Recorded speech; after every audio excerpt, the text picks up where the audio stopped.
I've recently been playing through the entire Machine Games Wolfenstein series for an upcoming video essay on their portrayal of Nazis, and while doing so, I noticed something weird about Wolfenstein Youngblood.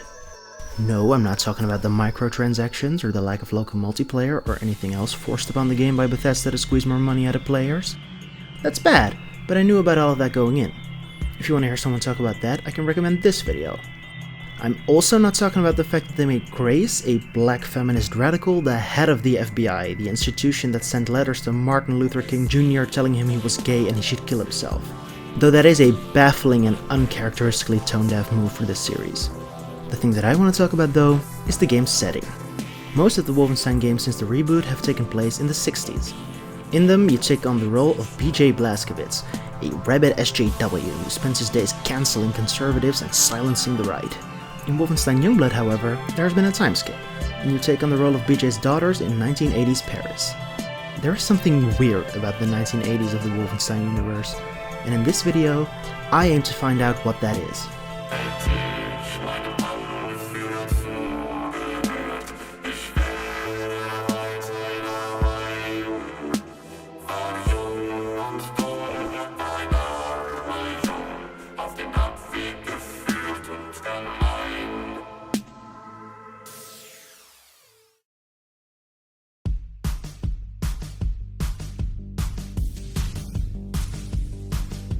Let's start with the thing I found most obviously weird about Wolfenstein's 1980s, the technology. A lot of the technology in Wolfenstein Youngblood perfectly mirrors the tech of our 1980s.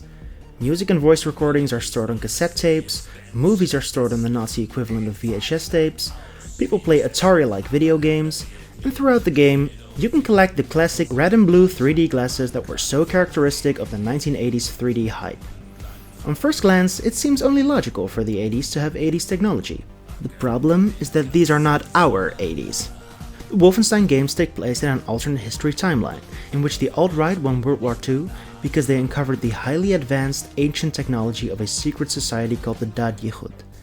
Because of this, they were able to construct some fearsome military technology and defeat the Allies. You would expect that this gave technological development quite a boost, and initially that is what we see. In the 1960s, the setting of the other games in this series, we can see the Nazis using a primitive form of email, but 20 years later, they still have to be kind and rewind when they're done watching a movie. There does appear to be a Nazi equivalent of the internet, the Reichnet, but that's not too impressive. While in the real world, commercial ISPs only started operating in the late 1980s, precursors to the internet have been around since the 60s. While this is the most obviously weird thing about Wolfenstein's 80s, it's also the easiest to explain away. It's totally in character for a fascist regime to only be interested in the military capabilities of this awesome technology, especially during wartime, which for the Nazis would be forever. The eternal fascist war never ends after all, as their definition of purity grows ever narrower and the imagined past they're trying to return to will never materialize because it never existed. Fascism is also an inherently backward-looking ideology, so it makes sense that Nazis wouldn't drive much innovation. These are, after all, the people so afraid of societal change that they seek to retreat to an ill-defined pre-lapsarian era in which things were good. I would definitely be giving the developers too much credit if I implied that this was intentional. They probably just wanted to scratch that 80s nostalgic itch that's all the rage these days, but it fits nonetheless. Even without that, it's a nitpick at worst. People don't play Wolfenstein games for their nuanced understanding of technological development. People do, however, play them for their surprisingly nuanced understanding of politics and history, which is why the next thing I want to talk about does matter a bit more.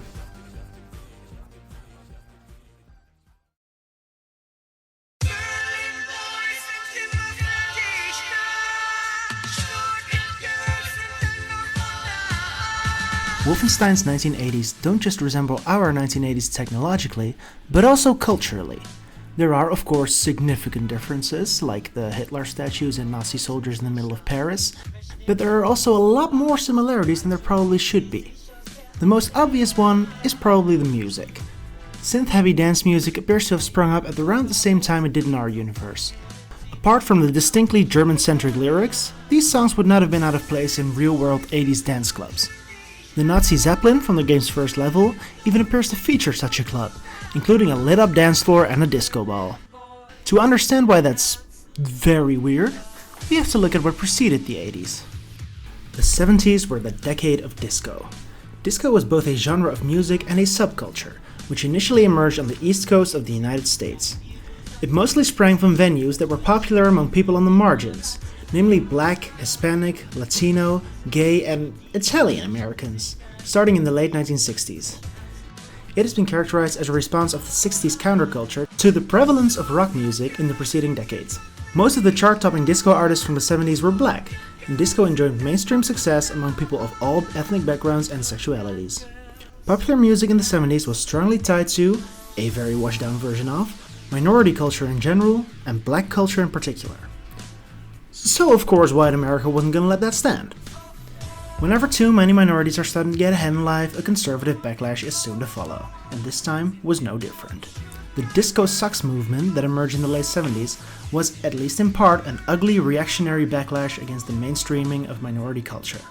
Craig Werner of The Independent put it like this: the anti-disco movement represented an unholy alliance of funketeers and feminists, progressives and puritans, rockers and reactionaries.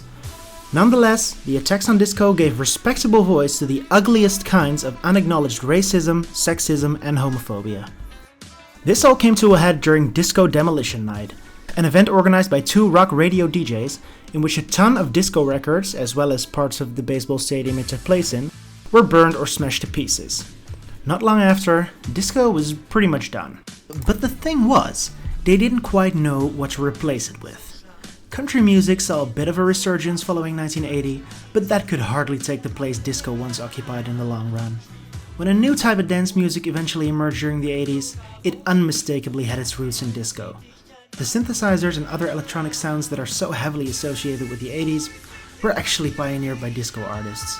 The rhythmic patterns were often virtually indistinguishable from those of disco songs, and many of the aesthetic elements of disco, like the disco ball and the lit-up multicolored dance floors, were never abandoned. The most significant change was probably the skin color of the artists. Side note, disco never really went away to this day. From disco to post-disco to Italo-disco to new disco to contemporary mainstream artists like Dua Lipa, there was hardly ever a time where there wasn't a shit ton of disco-inspired music. Are you starting to see what makes the music in Wolfenstein Youngblood so weird? In the world of these games, the United States were under Nazi control from 1948 to 1961. Without going into too much grim detail, it's unlikely that there would have been many people of color or openly gay people in that America. Moreover, New York, one of the two cities most associated with the rise of disco, the other being Philly, was destroyed by a Nazi atom bomb. It is unlikely that disco would ever have emerged in this world, so it's a bit uncanny to hear its influences everywhere in Nazi-occupied Paris. The way I see it, there's two ways of looking at this. At first, I thought this was kinda disappointing. The Wolfenstein games rarely miss an opportunity to make you hate the Nazis, and they do a surprisingly good job of showing what's at stake in the battle against fascism. With that in mind, it would perhaps have been more powerful to show a 1980s that is completely different from ours. If the only music in the game would have been from German classical composers, or in the same style as the music from the previous Wolfenstein games, you would constantly have been reminded of the cultural destructions the Nazis had achieved, and I think that would have been very powerful. But then later, I realized including all this 1980s style music is also really powerful in its own way. The idea that gay people and people of color would have been resilient enough to make their mark on culture anyway, despite a cruel regime's best efforts to suppress them, is a really hopeful one, and one that speaks to the fact that the real Nazis similarly weren't able to successfully erase the minority cultures they sought to destroy.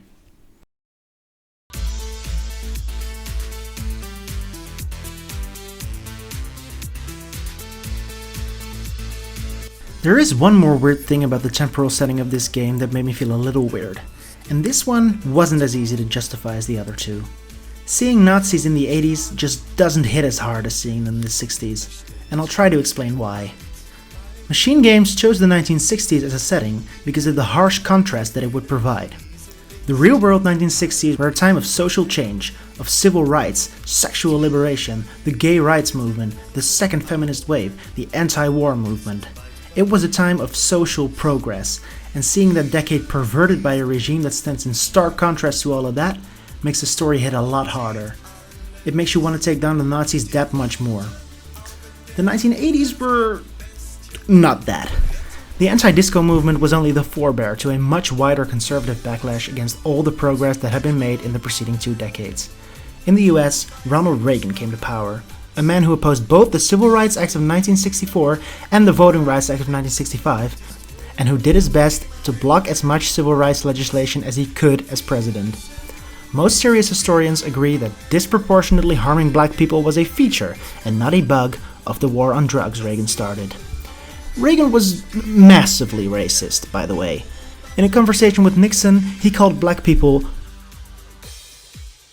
He was also staunchly opposed to gay rights, uttering the sentiment that the gays are not asking for civil rights, but for special rights, and saying that he could not condone their alternative lifestyle. Maybe that's why he felt so comfortable killing thousands of them through his deliberate and calculated inaction on the AIDS crisis. Neoliberal policies were implemented worldwide by people like Reagan and Margaret Thatcher, as social programs were severely defunded. These ghouls were basically the architects of the enormous inequality in the world we see today. Seeing the Nazis goose-stepping around in an era that was already fiercely conservative just doesn't hit as hard. And no, I'm not saying that conservatism and fascism are the exact same thing, but they're a lot more adjacent and rooted in the same sentiments than many conservatives would like to admit. There's some overlap between these ideologies, let's say. Of course, I'm not saying that Reagan was worse than Hitler, but he did arguably kill more gay people than Hitler, so it seems very healthy and normal to hold this man up as a shining example of when the GOP was civil and good. Even the 1980s would of course be a lot better without Nazis in it, but it's far from the night and day contrast that the 1960s provided.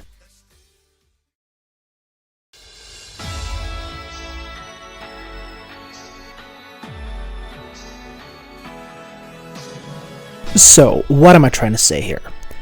Well, what I'm definitely not trying to say is that Machine Games made a wrong decision by setting the game in the 80s.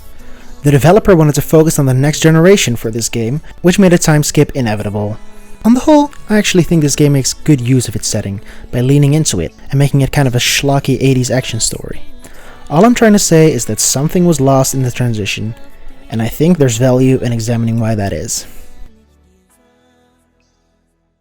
Also, yeah, maybe I did just want to talk about how Reagan doomed us all and why it's a good thing that Hitler shot him in the face on the moon.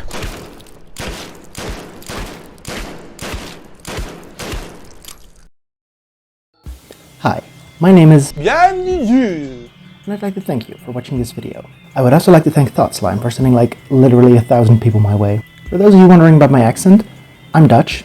Ah, the Dutch. I never formed an opinion about them.